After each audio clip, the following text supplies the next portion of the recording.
Assalamualaikum warahmatullahi wabarakatuh. Bismillahirrahmanirrahim. Nahmaduka ya ghafuru ya syakuru wa sholli wa sallim barik ala sayyidina maulana wa ala alihi wa sahbihi asmain nama ba'du. Niki paling kula ngisi nampung 20 menit ini mun top niku mun. Terus katanya niku ahlul ilmi dihormati tapi nyatane dipeksa. Terus memang banyak paradok dalam ilmu usul fikih. Ilmu usul fikih itu ilmu yang menjadikan orang itu bisa berpikir. Gitu. Kalau tak cerita tentang pertama tentang Ki Akil sing al ma'ruf bi ahli nahwi. Nahwu riyen di era dulu itu dadekno tiyang dadi wali. Sampai disebut hatta nahat qulubuhum li nahwihi famin azimi sya'nihi lam tahwihi. Terus orang-orang baik niku ketika usul teng pangeran nyebut Allah la ilaha illallah mboten saged. Sagete namung nyebut dhamir sya'an niku hu. Akhirnya kathah toreko sing ha hu niku gara-gara ahli nahwu niku. Nah, disebut fa'uribat makna dhamiris sya'ni. Jadi ngelafatkan la ilaha illallah tidak bisa tapi hu bisa. Mergi ke Jawa itu tukang ngakali, terus hukum itu diakali. Sakjane teke hadis niku mangkana akhiru kalami la ilaha illallah dakhalal jannah. Tapi ada kekhawatiran pas la ilaha mati. Lah la ilaha mati ra radi kaya ateis. Ora ono pangeran maujud mati. Sampean kan gak iso janjian mbek Israil. Kan mboten saged weanan, mboten saged kong kali kong. Nah, daripada la ilaha niku resiko karena takut mati pas la ilaha dereng illallah terus Ki Jawa mulai nalkin ngangge Allah. Tapi Allah sarasan itu tidak mewakili la ilaha illallah. Akhirnya diambil dhamir sya'an fa'alam annahu la ilaha illallah. Niku asal usulnya. Cuma kebetulan thariqah kita tidak jalur itu, tidak jalur yang lewat dhamir napa? Sya'an. Tapi sementing tadi dawuh Kiai Mustafa, sementing kita tahu secara ilmu. Terus nomor kali cerita uzlah wow. Kalau memang benar-benar uzlah. Terus kalau ini diundang acara-acara publik kemarin Habib Jindan gitu, hanya di halaqah ilmiah. Kemarin terakhir beliau ngerayu ini jari marrotan wahidah. Ini saya pegang. Dan itu dicatat di Loh Mahfud. Dan ciri utama kiai itu tidak membatalkan perjanjian. Jenengan jauh marrotan wahidah Mas nih. Ben gelem. Terus ngeten kula cerita sithik tentang ilmu yang sering kula utarakan. Di antara kitab yang dipakai guru-guru kita sing dilanggengi Mbah Mun Maus itu kitab Ihya. Kula dari sekian cerita Ihya yang paling kula kenang niku bahwa ternyata Allah itu andaikan boleh dibahasakan niku cara berpikir tuh dalam bahasa tafsir disebut tanazul niku wong ben kaya orang kebanyakan. Saya ulang lagi supaya orang tuh kayak orang nopo kebanyakan. Ada dua ahli neraka yang dipanggil, yang satu ditakoki cung ning neraka piye rasane syarru makan mboten enak Gusti. Terus mbek pangeran diken balik ya wis kono cung mlayu balik nang neraka. Niku tiangnya lari kencang, sekencang-kencangnya. Semangatnya seneng ambek kon balik ning neraka. Ditakoki mbek pangeran, "Lho cung kon mara neraka kok seneng?" Kula nu pun kapok Gusti, kula nu nyesal ketika di dunia nak jenengan utus niku lelat-lelet. Niki kula tobat dengan bukti dikan jenengan teng neraka kula mlayu. Lho nu pangeran akhirnya haru wong kok semangate mlebu neraka kaya ngono. Mergo diperintah pangeran. Ya terus niki ijazah jenengan akan mlebu neraka jenengan sing semangat nggih. Karena zaman ning donya sering diperintah Allah mboten napa? Semangat. Nah niku kemungkinane dibarno, kemungkinane dipanggil. Lah tiyang niku terus dipanggil oleh Allah. Ya wis kaya wong apik, tak kongkon nurut tenan, semangat tenan, terus diken mlebu swarga. Nah niku ijazah pertama nggih. Dinaken mlebu neraka sing napa? Semangat. Sing kedua niku dipanggil niku plengakan lelat-lelet. Kados kula diutus Gus Mus niki nelpon kula mboten purun akhirnya ning Bika jare matur Gus Subak turuti ya aku diamuk Bika jare Bapak. Terus niki melibatkan sekian pihak untuk memaksa saya datang ke mriki. Aduh, repot sawang kempek nih. Repot. Mungkin di sepuro. Yang kedua niku diken mlebu neraka malih ku lelat ndelok pangeran mboten semangat. Ditakoki mbek pangeran. Kenapa kamu tidak semangat? Saya itu tidak pernah ngira jenengan yang baik sudah masukkan saya ke surga, kemudian jenengan nyuruh lagi saya ke neraka. Saya tidak pernah mengira engkau itu seperti itu. Terus Allah nggih, ana indadzoni abdibi. Ya ora apa-apa, swarga ya swarga. Ini dua ijazah untuk sampean supaya bisa masuk napa? Swarga. Terus kita tidak pernah tahu napa Gustofa ngundang kula nyeneng wong akeh ganjaran, napa meksa wong alim dosa, mboten ngerti kula carane. Karena dalam ilmu usul fikih, kembali ke usul fikih, kula nu gak ada khazanah kathah tentang debate pangeran kalian nabi ini. Kathah, mboten satu dua contoh di beberapa kitab tafsir. Suatu saat kula sering cerita niki, suatu saat Khalilur Rahman Ibrahim itu kedatangan Israel. Kamu mau apa? Mau matikan jenengan? Kata Nabi Ibrahim, harro'aital khalil yumitu khalilah. Mosok aku kekasih pangeran dipateni, mosok orang yang dicintai membunuh yang dicintai. Orang yang mencintai seseorang kemudian membunuh yang dicintai. Tidak ada itu. Akhirnya Israel matur teng pangeran. Cara politiknya ngeten, wow sing cara lagi seneng ngendikan politik. Wani kiai lengser jadi beliau. Ono. Nah kula niku ahli tauhid wis pancen kodok kodare ngoten mawon, dadi mboten berpikir ruwet-ruwet. Terus Israel kan mboten biasa logika, kan malaikat itu SOP kan, mboten biasa logika. Akhirnya matur pangeran, kata Ibrahim, masa kekasih bunuh yang dikasih, masa yang mencintai bunuh yang dicintai. Tapi Ibrahim baru sadar ngadepi pangeran gitu, lebih pinter. Terus kan ketika Allah fakullahu, katakan ke Ibrahim, harlo aital khalil yakrohu ayal ko khalilah. Mosok jari seneng aku kok ketemu aku rawani. Jari seneng kok rawani ketemu. Lah niki sampean anggapin mati, monggo ngake ilmu sing niki. Wong jari seneng pangeran kok rawani ketemu pangeran. Jeneng, seneng seneng ketemu. Ibrahim seneng sakit. Yo mati saiki ora apa-apa mati saiki. Terus kedua, niki cerita karena ini pondok ilmu. Orang harus biasa pakai logika usul fikih. Politik juga gitu. Nak kiai politik rawan kena syubhat. Tapi nak wong soleh ra oleh politik, kue ridho dipimpin wong fasik-fasik kabeh. Ya, mboten ngerti, mbok sing bener dis pokoke ngoten. Yes, itu memang logika usul napa? Fikih. Logika usul napa? Fikih. Ketika Nabi Adam badhe didamel niku materinya saking bumi. Pertama sing diutus Jibril. Jibril ambekan qabdatan minal ardi, segenggam bumi. Saya mau bikin Adam, materinya dari bumi. Setelah datang ke bumi mau ngambil ista'adzat billah.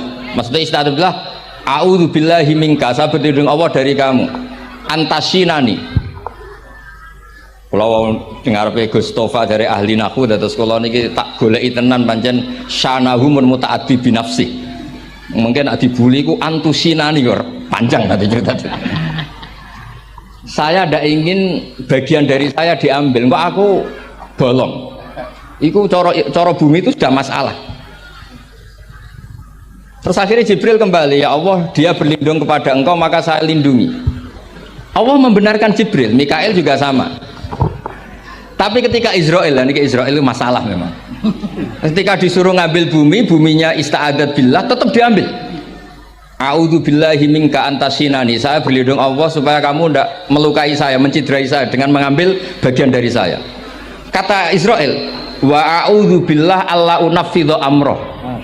Saya juga a'udzu billah diperintah Allah kok tidak kasil. Kudu kasil. Lah saya tidak tahu yang benar istilahnya Jibril apa istilahnya Israel. Terus memang sudut pandang. Makanya dulu ketika banyak pondok putri itu kiai-kiai kuno dulu itu menentang. Alasannya nggih, nak bojone jelas khawatir kiai ini kecobaan itu jelas. Tapi banyak kiai itu khawatir tenan. Kecoba fitnatin nisa. Tapi ketika logikanya dibalik, apa kamu ridho para perempuan-perempuan muslimat itu tidak dapat pendidikan apa? agama. Hanya karena orang soleh tidak punya nyali, tidak punya peduli mengajar. Tapi kita saged diwalik. Ustadz sing imane pas-pasan niku kowe rido nak kecoba. Sampean milih mana? Ridho kecoba apa ridho bodoh? Nah, logika-logika usul fikih ini yang kemudian dipakai Wali Songo. Dipakai Wali Songo kemudian membiarkan sekian tradisi yang insya Allah itu salah sebetulnya. Tapi tidak sebanding dengan asmani Allah Subhanahu wa taala. Misalnya begini. Ngene iki dirungokno mawon. Sampeyan ra paham mboten napa-napa. Sampeyan nak ra paham wis anggap ae tawadhu. Sepantese wong awam yo ora paham. Nak paham dadi kiai. Terus biasa mawon sampeyan nak ora paham aja tersiksa. Umpamane jenengan mboten kiai kok kon paham. Nah sampean pinter kados kula mestine ora ngrungokno, semangate hasud. Terus rivalitas perkara. Nah cara Mbah Mun nak cerita ngoten, dhisik kowe zaman bodoh iku angger kiai mbok cucuk. Bareng padha kiai niku koyo saingan. Niku pun sunatullah ndak bisa dihindari niku pun sunatullah. Terus kembali lagi ya. Logika-logika usul fikih niku dipakai oleh Wali Songo. Ngeten ada cerita ini rungok nonton. Itu sudah saya cek di beberapa riwayat termasuk di Musnad Imam Ahmad. Ada orang ini bukti teorinya Wali Songo itu benar. Wonten tiyangu gadah kesalahan. Niku dokumen kesalahan niku madul basor sepanjang mata melihat. Wes ngoten jumlahnya 99 bok. Kayak apa banyaknya? Per bok madul basor sepanjang mata nopo melihat. Ketika dia ditanya Allah itu kalau tanya demokratis. Azolamat kakatabati, jangan-jangan malaikat saya sentimen. Kalau kamu jelek ditulis, kalau baik enggak Gusti. Afalaka uzrun, jangan-jangan kamu saat salah itu punya alasan. Enggak Gusti, ya memang salah. Tapi kata Allah, sudah kamu tenang saja, kamu punya ini. Itu hanya satu box, ya kira-kira kayak tempat jam tangan ini. Enggak, kamu punya ini, cukup ini. Terus malaikat tanya, ya Allah, apa artinya, apa ngefek itu kalau ditimbang dengan kejelekan sebanyak itu dengan satu box jam. Orang ini juga bilang, Gusti sudah ada usah ditimbang, nggak ngefek itu pasti kalah. Tapi setelah ditimbang menang yang satu box kecil tadi, karena di situ ada la ilaha illallah Muhammadur Rasulullah. Jadi malaikat diancam sama Allah, kamu berani tidak mempertimbangkan nama saya? Apapun banyaknya box itu dosa itu tidak saya. Kalau ini la ilaha illallah itu nama saya. Kamu berani tidak mempertimbangkan nama saya? Ya tidak berani Gusti, ya harus dimenangkan. Nah itu semalannya kalau pengajian ini ya ono istilatur rijal wan nisa, tapi baru kayak ngaji di sepuro. Ya aja muni halal tapi ya aja muni terus gak ono faedahe. Di sepuro insyaallah. Karena kalau nuruti harus steril halal itu kayaknya tidak bisa. Terus di situ ditutup fala yaskulu ma'asmillahi ta'ala syai'un. Dibanding asmane Allah Ta'ala sesuatu itu tidak ada nilainya, pasti menang Allah Ta'ala. Sehingga banyak ulama ngendikan kowe nak berdosa bersalah mojo iki. Dan kalau anda dosa misalnya catatannya satu box terus di bawah ada astagfirullah, malaikat ditanya sama Allah, kamu berani tidak mempertimbangkan nama saya disebut di situ? Nggak berani. Nah saya ini ribuan orang yang ngundang, saya berani mengabaikan. Bareng ono wong ngaku mbah ya mbah tenan wae. Ya terus ngoten, kowe wani gak mempertimbangkan Gustofa sing mantune Mbah Maimun. Ya. Semoga cara pandang malaikat nanti seperti itu. Tapi nanti kalau malaikat cara pandang, mbah kok tukang makso putu. Ya itu mbah model opo. Nah saya ini sudah ngalah satu kali. Berikutnya logika kedua yang insya Allah terbangun di kalangan malaikat, yaitu mbah ora oleh maksa napa putu. Ning dinggon mbah yang baik putune dolanan di barno. Ini ora putu lagi asik-asik dolanan. Rene. Penyapu. Nah, itu udah jenis mbah yang baik. Lantas kalau suwun lah ngaji usul fikih yang serius karena itu menjadikan kita bermartabat. Kulo niku sering lepas jenazah tangga-tangga kulo nggih penggene delok TV, nak bengi nggih ngelamun, ngayal sugih, kadang yo ngapalo tikus sing liwat dhuwure saking ora ana penggawean. Tapi kalau nang lepas jenazah ini orang baik. Sampai bojone protes, "HP opo lho Gus, angger bengi iku mau ngelamun ngitung tikus liwat, ngitung apa itu." Terus kula matur, ngitunge aja ngono, ngitunge tarokal ma'asiya. Wong ning omah itu artinya tidak dugem, tidak melakoni maksiat. Itulah yang menjadikan usul fikih itu ilmu yang sangat terhormat. Coba kalau Anda jadi pakar usul fikih kayak saya, mengkaji betul usul fikih. Orang tidur semalaman jangan bahasakan tarokat tahajud, wa tarokal witro, wa taroka qiyamal lail. Tapi bahasakan taroka zina, wa tarokal ghibah, wa taroka kada wa kada minal ma'asi. Keren buatan? Keren. Kalau kamu udah ahli usul fikih maka kiai kok amen turu, kiai kok guyon suwengi. Lu kiai guyon suwengi itu melawan, kiai itu ustaz juga manusia. Karena bengi ku ya kepen nonton, tapi kan buatan pantas. Akhirnya korbannya santri ini dijak guyon gak jelas. Lah apel ning rodo ya ora pantes.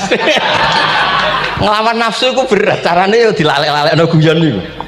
Lah muga-muga malaikat kabeh ahli usul fikih nganggep ngono iku perlawanan terhadap keinginan apa maksiat. Ngaji ora. Malaikat ngaji ora. Makanya itu disebut di kitab usul fikih Tanghubul Usul itu izma min mubahin illa wa yatahaqqaqu bihi tarku haramim ma fa'il zamu minas sukun tarkul qatli wa minas sukut tarkul ghibah. Tidak ada sesuatu yang mubah kecuali saat Anda lakukan, saat itu juga Anda meninggalkan keharaman. Maka sebetulnya mubah ini punya nilai yang luar biasa, yaitu tarkul haram atau tarkul ma'asi. Jadi sawangane sampean nang omah kukar-kukur, mlebu metu, kukar-kukur meneh, mlebu metu, bariku turu angop, ngorok. Nah, semoga malaikat ini al-usuli sehingga ngitung itu hada tarokal ma'asiyah kullaha. Hebat. Ini orang yang tinggal napa? Maksiat. Tapi nak malaikat itu jenis rada ekstrim. Alumni kempek suwengi ra tahajud ora witir ku alumni opo? Mulane kalau niku ngaji usul fikih terus supaya diperdengarkan ke malaikat. Supaya teorinya pakai usul napa? Fikih. Jadi kalau melihat kita melakukan mubah niku dihitung tarkul napa? Ma'as. Nah, ini pentingnya ngaji. Kalau nate ditanya sama seorang dosen, "Gus, masa iya Quran yang katanya mutu semutu-mutunya kemudian ada ayat kulu washrobu, mosok urusan mangan gak usah disuruh orang juga makan, terus kualitasnya kulu washrobu itu di mana?" Terus kalau jawab, terus sorokan yang penting wopo rapat utawa seminar. Ndak ada rapat, ndak ada seminar itu kamu ndak mati, tapi kalau nggak makan itu mati. Penting mana? Ya penting makan. Lah iya, jadi orang itu lupa kalau sesuatu yang seserius itu karena menjaga nyawa, yaitu makan. Terus karena makan tuh hal yang murah dianggap biasa, itu bahaya. Sehingga sebetulnya yang kita bisa jadi wali lewat hal-hal keseharian tidak bisa jadi wali karena tadi. Saya punya hadis, ini mudah sekali untuk Anda jadi wali, bahkan di atas wali lah. Inna woha ta'ala layar do anil abdi, pakai inna masih pakai lam taukid. Inna woha layar do anil abdi ayak kulal aklata fayahmadahu alaiha aw yasroba syarba fayahmadahu alaiha.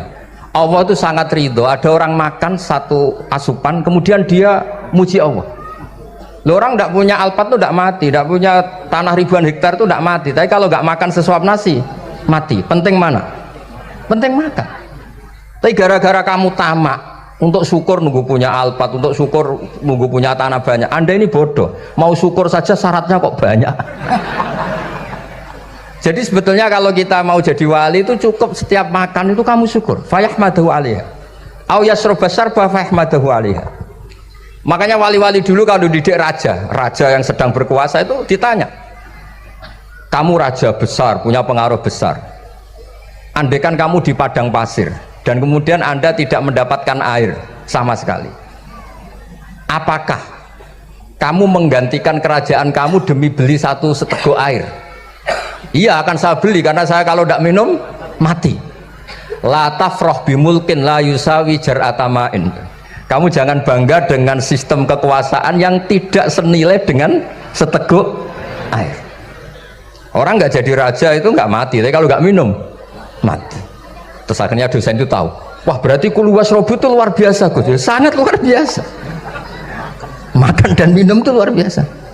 Makanya terus adat kiai mertamu mangan. Kalau tadi baru datang kon mangan. Di sini ya ada mangan. Ya saya anggap aja itu proses jadi wali ngoten mawon. Jadi segampang itu jadi wali. Nah kemudian gara-gara torekoh terus jadi wali ku repot kon maca 10.000 wiridan kon opo. Kesuwen nih cara-cara kesuwen. Karena ini partai nggak torekoh tadi. Dulu abahnya Mbah Maimun Mbah Zubair itu kalau disuruh wiridan lama-lama itu nggak mau. Sementing diridani pangeran, maca kok akeh-akeh. Nah, itu partainya partai ahlul ilmi. Ya partainya partai ahlul apa? Ilmi. Nah kemudian karena saya ini nekuni tafsir ya, itu saya kepengen ya menggerakkan supaya ilmu Quran itu menarik. Caranya apa? Cari sisi ekstrimnya. Kalau bolak-balik kenapa sih orang nggak janggal? Nggak janggal itu udah iskal. Quran itu kan kalamu. Salah lagi Quran itu kalamu. Masa iya Allah yang Tuhan kemudian ngendikan iya kana budu wa iya kanas tai. Kepadamu aku menyembah. Masa Allah ngendikan gitu pada kekasihnya Nabi Muhammad? Padahal Allah itu al-ma'bud bukan abid. Allah yang disembah bukan yang menyembah. Semua ahli tafsir, saya bukan bilang sebagian, semua ahli tafsir pasti ngendikan begini. Wa yuqaddaru qabla qaulihi ta'ala iyyaka na'budu qulu. Sebelum iyyaka na'budu itu ada kata yang disimpan yaitu qulu. Jadi iyyaka na'budu itu betul ngendikannya Allah, cuma sudah dikasihkan Jibril kepada umatnya Rasulullah. Jadi Jibril bilang gini ke Rasulullah Muhammad kul iyyaka na'budu. Kemudian Nabi juga bilang ke umatnya qulu iyyaka na'budu. Jadi ini kalamu yang sudah milik kita.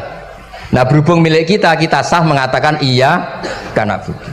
Karena kalau tidak janggal, masa iya Allah berdoa ihdinas siratal mustaqim, tunjukkan kami jalan yang benar. Lah kalau ihdinas siratal mustaqim kalamu berarti kan Allah yang berdoa. Nah, sehingga semua tafsir bilang sama. Wa yuqaddaru qabla qauli ihdinas siratal mustaqim qulu.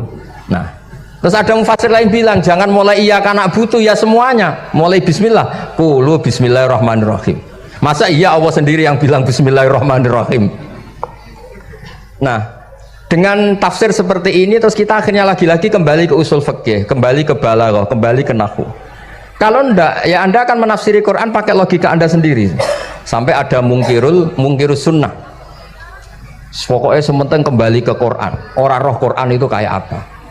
Saya kemarin ngaji di Sedan di daerah saya bilang, Sayyidina Umar itu Islam sebelum minta hidayat. Khalid bin Walid ya Islam sebelumnya ya tidak minta hidayat.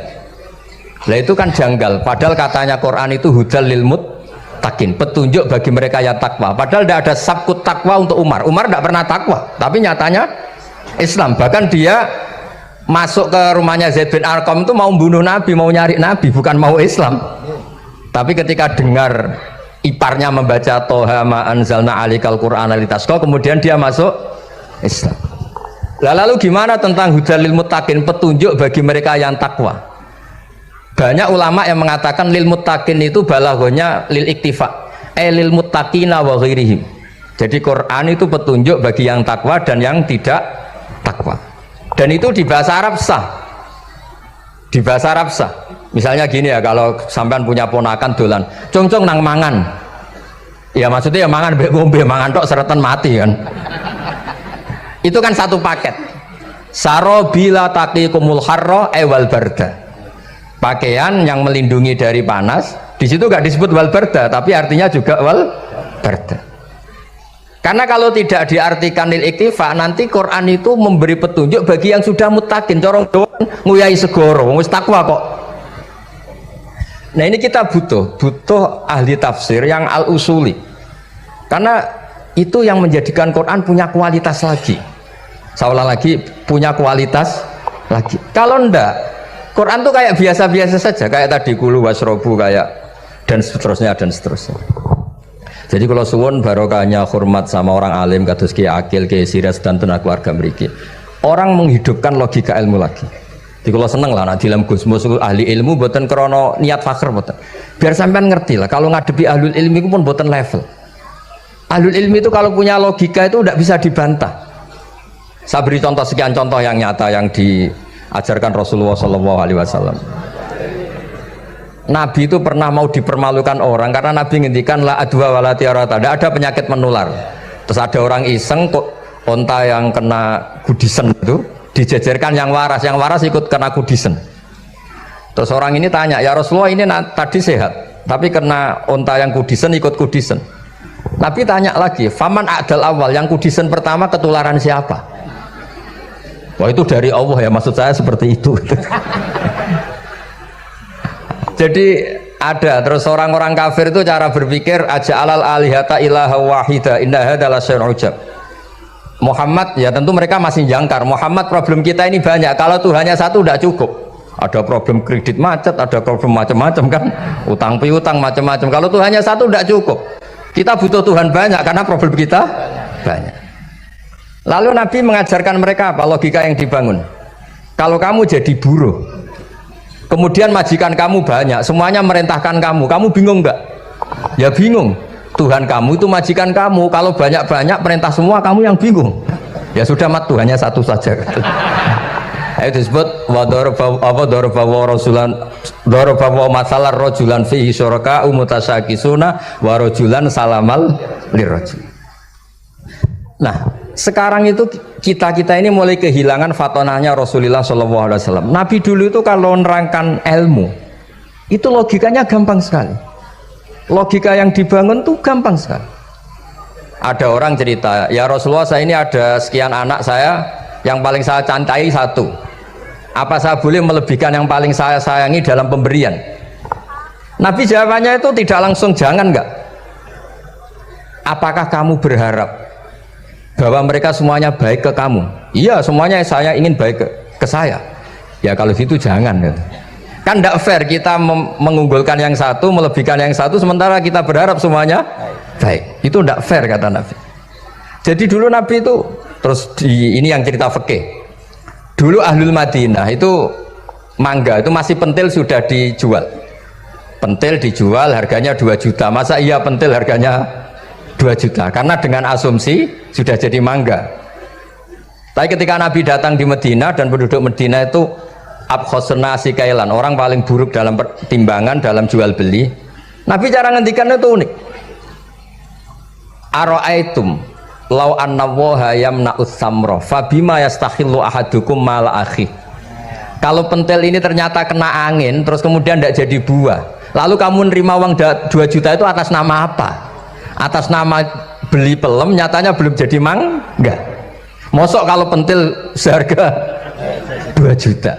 Semenjak itu terus Ahlul Madinah sadar kalau jual buah itu nunggu ba'da buduwi solahiyah, setelah samroh ini berbentuk. Tapi Nabi tetap ngendikannya pakai logika. Nah sekarang banyak kiai yang sidik-sidik neraka. Sebenarnya Nabi itu ngajari logika. Ada pemuda dia itu hipersek, mau masuk Islam tapi tetap boleh bebas. Saya ini ingin Islam tapi jangan larang seks bebas. Wah itu sahabat semuanya melarang ketemu Nabi karena ini ngawur betul, masa pamit Islam kok. Tapi setelah gaduh, Nabi tanya, kenapa gaduh? Ada pemuda mau masuk Islam tapi yasta'izinu fi zina, dia minta izin supaya tetap boleh zina.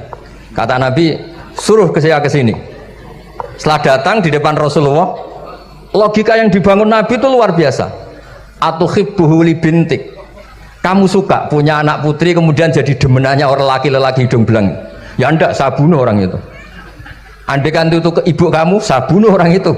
Atuhibbuhu li bintik, atuhibbuhu li ummik, atuhibbuhu li ukhtik, atuhibbuhu li kholatik. Kamu suka punya anak putri yang jadi demenannya orang? Ya tidak suka ya Rasulullah. Kamu suka kalau punya ibu didemeni orang banyak? Ya tidak suka Nabi. Sampai otaknya itu yastakbihu zina, sehingga otaknya itu wah zina itu buruk betul. Akhirnya ya Rasulullah sudah saya mau se-Islam tanpa zina-zina. Karena logika yang dibangun Nabi itu luar biasa. Nabi pertama mengingatkan atuhibbuhu li bintik, atuhibbuhu li ummik, atuhibbuhu li ukhtik, atuhibbuhu li kholatik. Sampai dia ini nggak bisa apa-apa. Sudah Nabi sudah. Jadi logika ini yang harus kita waris. Lagi-lagi kembali yang bisa waris itu ahlul ilm. Sama itu kan kayak diskusinya Nabi Yahya dan Nabi Isa.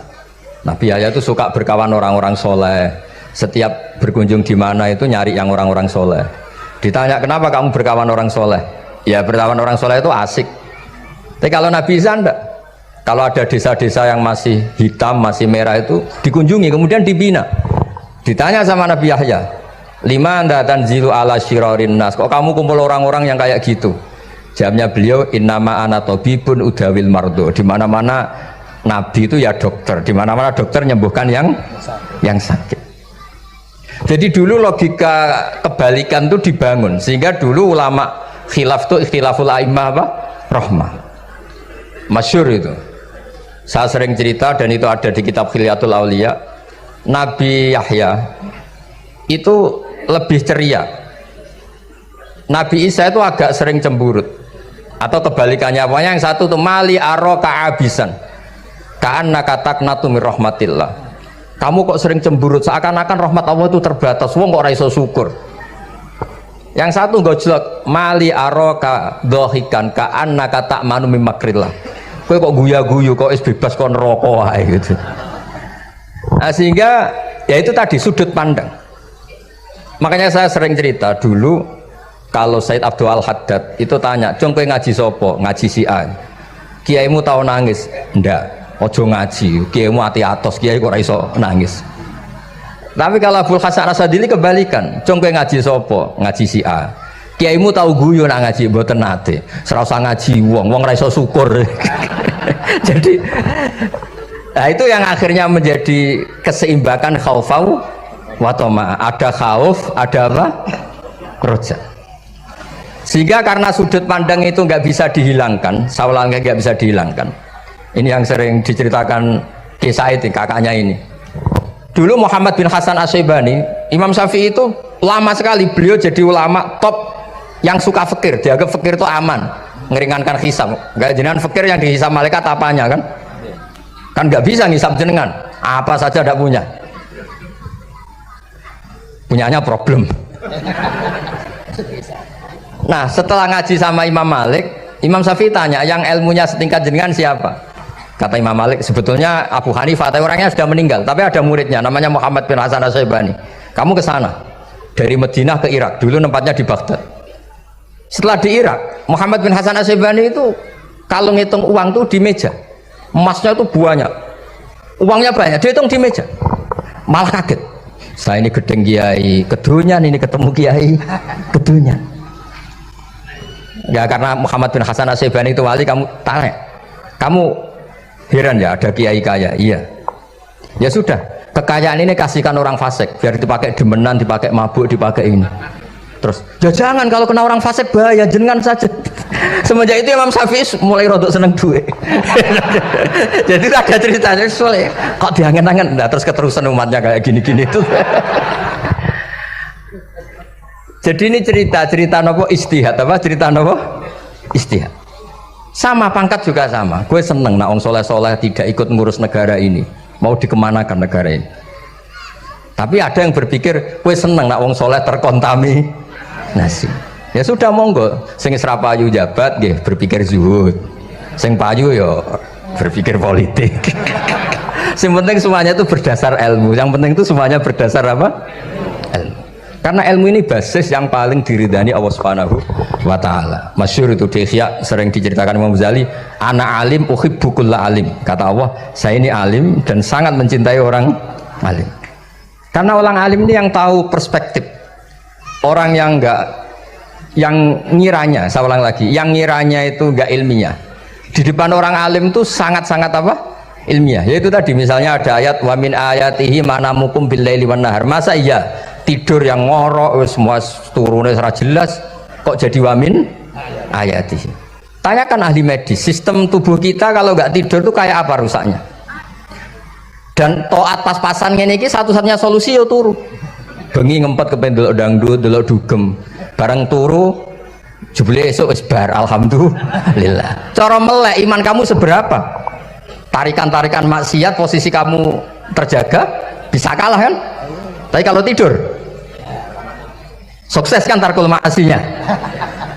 Nah, karena tidur itu sukses menghilangkan maksiat disebut wa min ayatihi manamukum billaili wan nahar. Sampai Imam Ghazali ngendikan di makalah itu, sehingga nanti ibadahnya umat ini di akhir zaman an-naumu, ibadah terbaiknya itu tidur. Jadi mulane maksud kula ngeten lho. Sampeyan anut jalur wong alim dia turu ya ibadah, tengok-tengok ya ibadah, jagongan nggih ibadah, gojol-gojolkan ambek kanca nggih napa? Ibadah. Karena ini semuanya kul bi fadlillah bi rahmati fa bidzalika napa? Falyafrah. Tapi kalau kamu tidak punya basis ilmu, adanya suudzon. Kiai kok jagongan guyon sewengi kiai opo? Kiai kok turu sewengi ku kiai? Karena basisnya ada ilmu. Padahal jelas ketika Rasulullah bikin urutan kebaikan, pertama Nabi ngendikan kamu menolong orang. Jika tidak bisa, terakhir Nabi ngendikan takufu syarraka anin nas fa innaha shadaqatun minka ala nafsik. Tadi beliau juga cerita di nasihat Imam idza lam tuhsin fala tusi. Kalau tidak bisa berbuat baik, setidaknya kamu tidak berbuat jelek sama orang lain. Dan potongan ini paling gampang apa? Tidur kan? Wis sampeyan nak turu wis ra zina, ra maling, ra ngrasani wong wis ora tusik. Nah, dengan konstruksi usul fikih seperti itu kamu tahu kualitas ayat wa min ayatihi manamukum billaili wan nahar.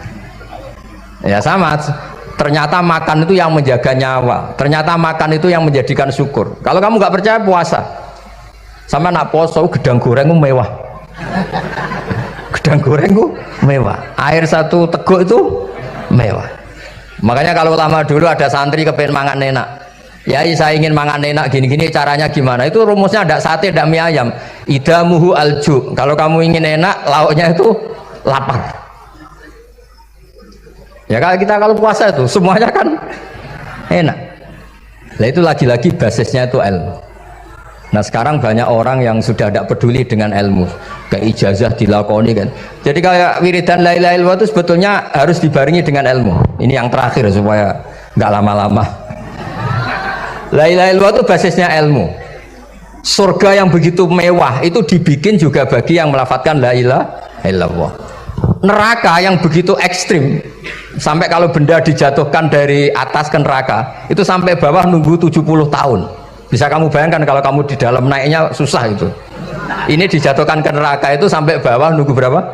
70 tahun. Loh, neraka sebegitu ekstrim itu dibikin untuk yang menolak la ilaha illallah. Berarti kalimat ini kalimat spesial. Kalimat yang neraka dibikin ya atas nama itu yang menolak, surga dibikin juga atas nama itu yang menerima. Itu satu saktinya la ilaha illallah. Sakti kedua, orang kafir 70 tahun ngelafatkan la ilaha illallah sekali langsung dihukumi mukmin. Yufar lahum maqad salam. Qul lil ladzina kafaru iyantahu yufar lahum maqad salam. Orang yang melafatkan la ilaha illallah Muhammadur Rasulullah itu dosa 70 tahun kafir itu hilang semua. Tapi gara-gara ada ilmu terus diumumkan tahlil dening Kiai Haji Niam mesti sing nguri, wah sawi gue mesti gue. Padahal kalau kamu tahu ilmunya tadi, ini kalimat yang luar biasa, kalimat yang bisa melebur dosa. Bahkan dalam mazhab Sadiliyah itu unik. Kalau kamu wiridan la ilaha illallah itu jangan istighfar dulu, istighfarnya belakangan. Alasannya Abdul Hasan As-Sadili itu fa'lam annahu la ilaha illallah wastaghfir li dzambik li hadhil kalimah. Orang kafir 70 tahun dia istighfar 100 kali nggak akan dimaafkan Allah, tapi ngelafatkan la ilaha illallah langsung dimaafkan. Jadi orang bisa dimaafkan tuh barokahnya la ilaha illallah.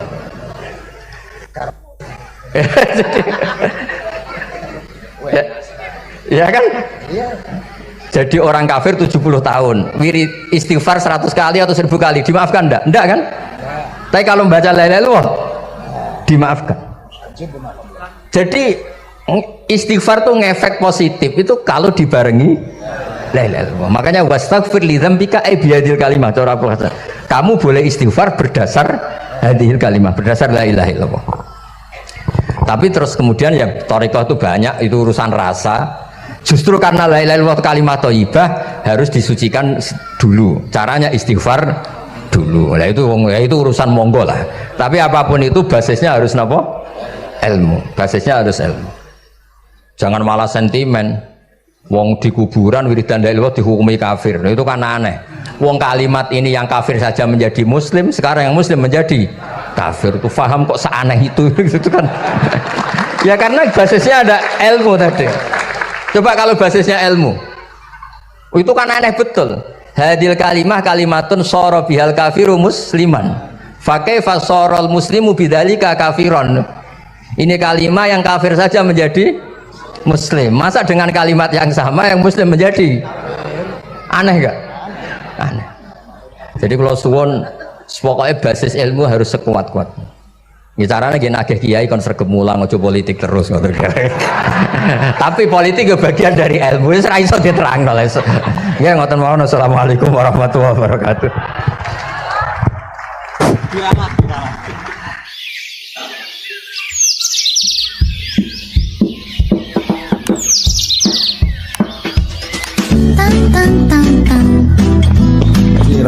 Cuma mereka yang tanya itu biyen belajar piye kok iso alim kaya ngono, ya kan? Nah, terangkan Gus, terangkan. Mati.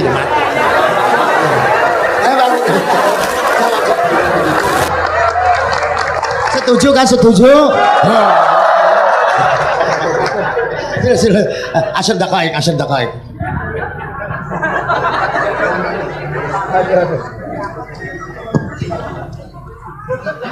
Andaikan pertanyaan itu ke Mbah Mun, mungkin jawabnya gurune sopo.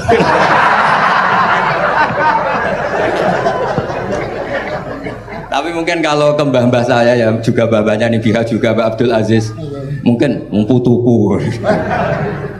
Tapi kalau saya ingin cerita tentang saya paling ya, aku sregep. Yang jelas tuh dari kafadlu yuti apa? Mayasa. Tapi gini, kalau ini menghormati bahasa saya ini, kalau ijazah begini, dulu Mbak Mun tuh sering cerita juga bahasa hal. Penak kepengen ngalim, ku sinau sedurunge ngaji. Ya, misalnya kamu ngaji takrib atau ngaji wahab sama Mbah Mun, kamu baca dulu sebelum ngaji. Nah, setelah dibaca, misalnya kamu baca rofa, kok Mbah Mun baca jer, kamu baca jer, Mbah Mun baca rofa, berarti goblok tulen. Karena semua teori Anda kok salah. Ya misalnya Mbah Mun baca wadakaro sopa al-musonifu, kamu baca wadakaro al-musonif. Berarti kan goblok banget itu. Ya kan ada cerita gitu, ada orang tuh nggak tahu betul Gus maknanya lam tardiman itu apa. Lam tardiman dicari di kamus itu udah ada, ternyata itu di head lam tarodaman. Dia baca satu lam tardiman itu dicari di kamus sampai hidup mati lagi ya nggak ada. Nah, jadi kamu baca dulu, misalnya di bab khed lam taro naringali sapa mar'ah daman ing geteh. Ternyata ngaji Mbah Mun paginya jadi baca lam taro daman. Jadi kalau kamu malamnya baca lam tardiman loh kok. Jadi itu kata Dewi Mbah Mun mergo sorokan kabeh santriku ora mungkin. Carane ngecek kebenaran Anda yo ke maca sik. Nanti kalau kemiripannya 50% ya separuh alim. Kalau 70% ya serontok alim. Tapi nanti kalau kemiripannya sampai 100% dan berkali-kali, berarti kan sudah luar biasa. Jadi yang ngaji sama Kiai Mustafa, Kiai Niam, saya mohon santri-santri itu belajar dulu, biar bisa ngecek nanti guru saya baca kayak apa. Waduh salah ya Gus. Kenapa tak? Waduh salah. Karena Kiai itu kalau salah ya mau ngalah. Ini ceritanya Mbah Mun betul. Ada kiai nggak tahu apa kakean mergawe kakean politik nggak tahu. Wal babi lan walang. Terus ada santri kulo gak ada makna kok lawang. Ya walang sing lawang cung. Mau ngalah. Terus watini lan wit alu. Gurune maca alu. Kulo gak ada makna kok elo. Lah ya wit telu kena gua alu cung. Tapi saya menangi kiai itu kalah sama santri itu. Saroko nyolong sapa wong albedo tangi anduk. Terus gurunya kaget. Cung kok anduk, cung. Bareng didelok endok. Karena kalau pegon kan anduk sama endok itu padha wae. Ini ada padha. Tapi kiainya akhirnya kalah. Memangnya nyolong anduk boleh? Yo ora, cung, yo haram. Ya padha wae kalau gitu nyolong. Nyolong endok ya haram, nyolong anduk haram. Lo cerita itu masyhur itu. Kalau cerita yang terkenal di Lirboyo itu kan ada santri dari Jakarta di kelas. Gurunya bilang Ja'a Zaidun, Zaid datang. Waro'a itu Zaidan, saya melihat. Si murid ini itu melihat pintu terus. Lama-lama gurunya itu tersinggung. Kamu diajari pelengahan nggak sopan. Habis Ustadz bohong. Lah kenapa bohong? Katanya ja'a zaidun ra'aitu zaitan. Zaidnya mana?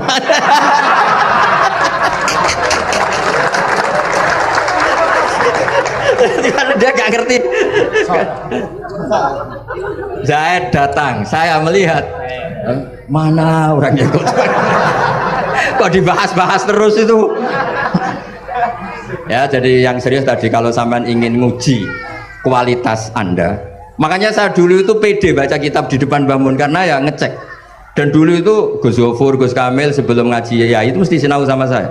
Nanti ketika Mbah Mun baca tadi, kalau kemiripannya kita 90% ya bagus, syukur-syukur sampai 100.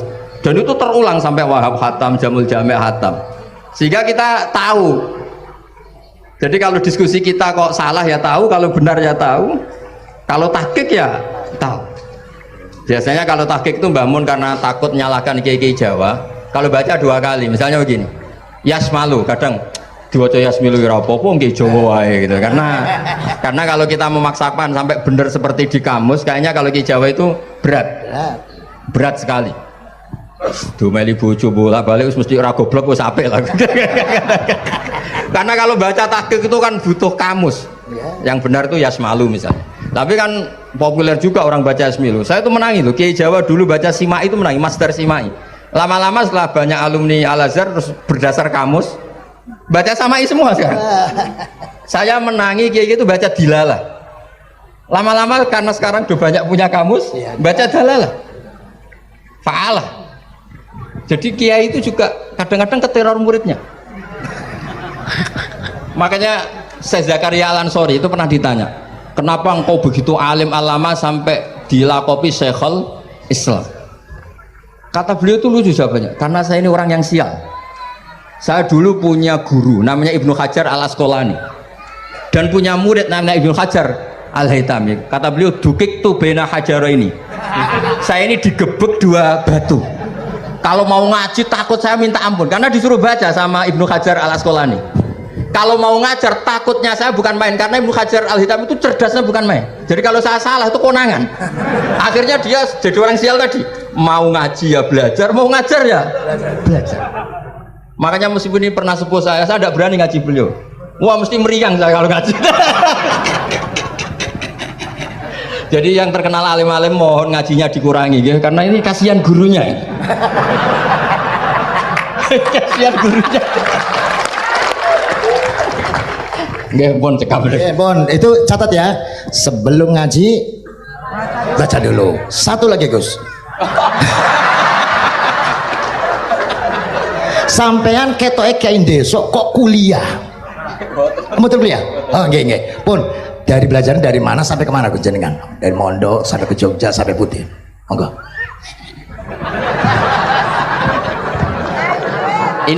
Ini karena sesuai kontrak nggak boleh nyulayani janji sekali aja sekali tak tekno Gus. Jadi sebetulnya kalau di ilmu saya kan sering ketemu ahli geologi, ahli sosiologi. Sebetulnya di ilmu kita, saya kan lama di Jogja dan itu yang saya pakai juga ilmu zaman di pesantren. Misalnya sosiologi itu kan ada mukadimahnya Ibnu Khaldun. Itu kan teorinya luar biasa. Misalnya begini, kenapa Rasulullah itu harus dari suku Quraisy, suku yang sangat terhormat di Mekah? Itu secara teori sosiologi loh, bukan teori nubuah. Kata Ibnu Khaldun, Nabi itu mesti final dari kaum itu aneh. Saya ulang lagi, Nabi itu final dari kaum pasti aneh. Nah masa aneh-aneh ini ditoleransi oleh umatnya karena beliau dari suku yang terhormat. Coba kalau dia dari suku, beliau dari suku yang hina, pasti pas aneh-aneh langsung diadili. Ya kalau di NU lah, ndak Gus Dur kok bikin aneh-aneh di NU kan langsung tuntas. Tapi berhubung Gus Dur cucu Mbah Hasyim, orang itu mentoleransi, bahkan mengira jangan-jangan teori beliau lebih baik ketimbang kita. Nah makanya terus kata Ibnu Khaldun, ma ba'atsallahu nabiyyan illa fi mana'atin min qaumin, tidak ada nabi diutus kecuali dari kaum terbaik supaya masa-masa transisi ini nggak ada perlawanan. Nah itu namanya sosiologi. Sehingga beliau ngendikan, ini versi tarikh bukan versi Ibnu Khaldun saja. Ketika sahabat disuruh hijrah karena disakiti orang kafir Quraisy, lah engkau sendiri ya Rasulullah, saya ini orang Quraisy, nggak akan ngalami yang seperti Anda alami. Nah itu namanya sosiologi. Begitu juga matematika. Saya sering ketemu pakar matematika dari UI, dari UGM. Misalnya bilang zakat kan 2,5% misalnya zakat tijar. Saya bilang kalau ngitung itu porogabit, padahal kita zaman sekolah porogabit itu pantangan. Tapi saya bilang saya punya matematika lebih cepat. Apa itu Pak Pak? Kalau manggil saya Pak. Kalau di kitab disebut rubu'ul usur apa? Jadi bertahap. Misalnya 1 juta, usurnya akan 100.000. Setelah 100.000 rubuhnya 25.000. Itu kita tidak usah pakai catatan bisa. Nah itu matematika Arab. Makanya orang Arab itu nggak bisa nulis, tapi matematikanya cepat karena bertahap. Misalnya 1 miliar ya cari aja usurnya 100 juta. Berarti rubuhnya 25 juta. Berarti 2/5, 2,5-nya 1 miliar itu 25 juta. Tapi kalau orang Arab bilang itu rubul usur. Diusurkan dulu baru dirubuk. Misalnya 6. 2/3 6 berapa? Orang Arab bilang sulusan. 6 sulusnya 2. Sulus 2 kali berarti 4. Sama misalnya zakat zuro. Zakat zuro itu kan al usur sama nisful usur. Berarti misalnya kalau tidak disirami ya, tidak biaya, zakatnya itu 10%, berarti per 100 10. Nah, sekarang kalau 10 ini kan berarti 1/10. Lah nanti kalau disirami pakai biaya namanya nisul usur, berarti 5. Jadi orang Arab itu nggak mau langsung bilang 5 karena kalau 100 dibagi 5 itu apa jadi 5 itu mikirnya panjang. Jadi diusurkan dulu terus nanti dibilangkan nisful usur. Nah, jadi ilmu khazanah kita ini sudah luar biasa. Nah, itu makanya terus orang Arab kalau ngitung matematika itu tidak usah tulisan, tidak usah porogabit karena bertahap tadi. Jadi misalnya 2,5 bahasannya apa? Rubu'ul usur. 1 miliar usurnya berapa? 100. Rubuhnya berapa? 25. Nah ini semoga buatan ngingkari janji. Wassalamualaikum warahmatullahi wabarakatuh.